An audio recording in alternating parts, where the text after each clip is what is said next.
Hi, Rex here from Affordable Street Rods.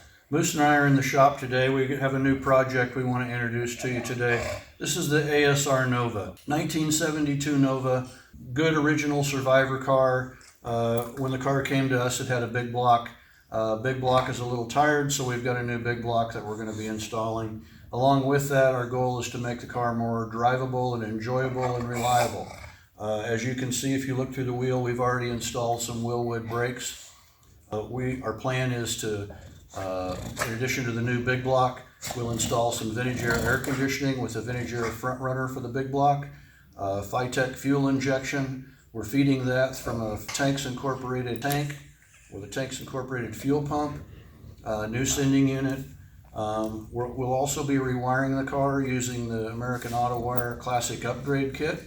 And on the dash, we'll install some new Dakota Digital RTX gauges for the 72 Nova. So Moose and I would just like to welcome you to the project and stay tuned to keep abreast of what's happening with the 72 ASRNova.